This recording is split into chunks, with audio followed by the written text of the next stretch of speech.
part of the regulated rate base, much like we have had for many, many years a number of hydro units. You know, Essex, called Plant 19, right by IBM, is one of our largest. We have the Searsburg facility that we built many years ago. So it's all part of the regulated rate base of Green Mountain Power. So no, it's not an unregulated subsidiary. So no, it is a different model. Okay, thank you. It's a fair point. They're a good company, and you have nothing to worry about. So we ought to let this sale move forward. And this was these supposed great regulators that are almost regulating you folks. But anyways, so we'll trust that maybe we'll have better regulators in the future. But my question is, and it's a little bit about Green Mountain Power, because I wouldn't want you folks to move away and leave us with those wonderful towers. But I'm very concerned about the Vermont Electric ratepayers. Mr. Holcrest, you said you'd be around in 20 years or 15 years and not to worry. Well, that's a little stretch.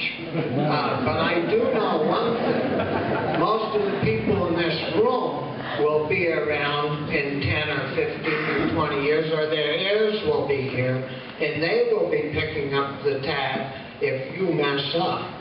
And because it's a co-op that you're running, and it's not a private company like Green Mountain Power, and I think that the ratepayers in the Vermont Electric District should have an opportunity to vote whether or not we join in on this project. I know you could probably sell snow to the Eskimos, but I'm concerned about these ratepayers and these families that have lived here for 5, 6, 7, 8 generations being snowballed by some professionals. And I think they should have a vote on this. And just one side point. Back 10, 12 years ago, I had a beautiful Lincoln automobile. And I'll tell you, after about 6 months or a year, I could go to Newport with that car and get back home without it breaking down. Now, you talk about reliability. You know, your 32% that you're going to do. I asked the question, would any one of you people in this room go out and buy a new automobile? No. Would you go out and buy even a used automobile that you could depend on 32% of the time?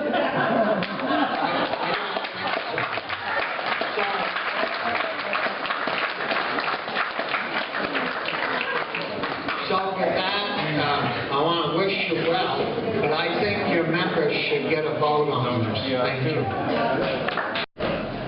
That's one of the items that we're looking at. It's part of the economic analysis that's done as part of the 248 application. We haven't completed that work yet, but it is part of what's being done for the application we'll file with our permit. I don't have any more information for you than that this evening. Name's Dan McClure. I'm a realtor. Business 25 years. The real estate values here. I've got a farm that's for sale that borders this property, and I've shown it many times, and I tell people that, by the way, there's a wind farm coming up on this ridge. I escort them down the hill and they're gone. So I think maybe this study, maybe overall, is correct, but it's not about the abutting property owners that surround the How much are you selling it for? Call me and I'll tell you. I already know. My question is, how do you come up with this 10% value increase? Is it on the surrounding properties of this project?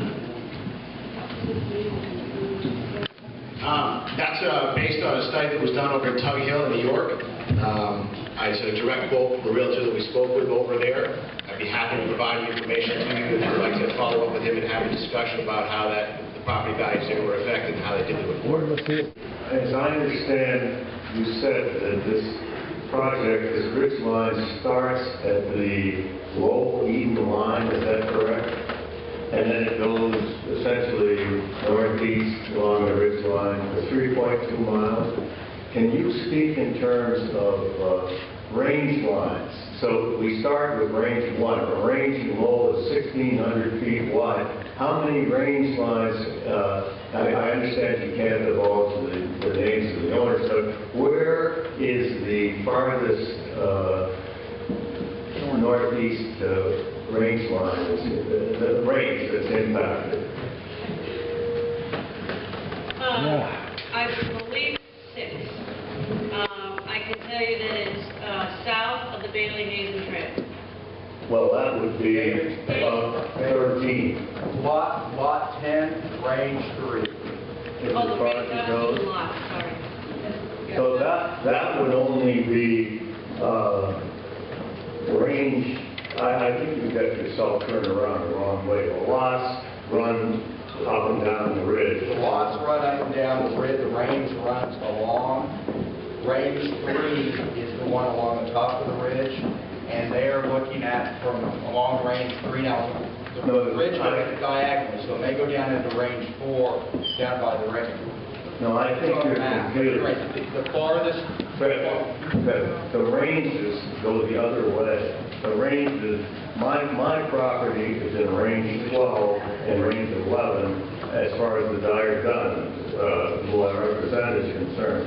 And a range is only 1,600 feet wide. So if you started at the Eden town line, you've only got 1,600 times 3. Dave, with all due respect, I believe you got it confused. I'll be Sir, happy to talk to you about it. There is a map on the back that shows the parcel boundaries that are involved in the project, or that are being evaluated, and that's really, I think, that's good. Okay, this shows range lines. It does not, I can get you that information, I have it in the office. That's what I want. Yeah, that's a good, I mean, not many people ask a lot of range questions.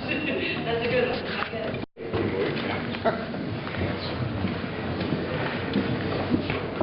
My question is, I've heard for wind power and against wind power. If Vermont Electric Co-op and Green Mountain Power pull out, can somebody else come in and then the town uses the tax revenue?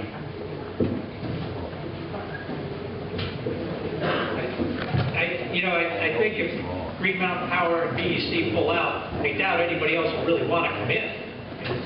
So I think because if you're talking about local, you've got 2 local utilities supporting a project, and people aren't interested in it. I can't imagine why people would be interested without any other development.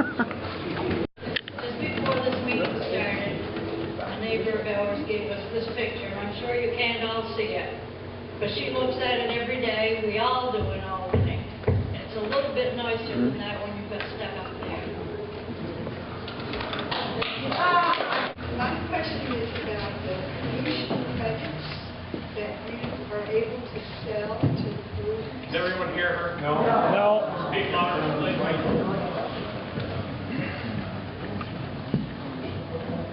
You can hear me now? Yep. I'm from Fairpoint.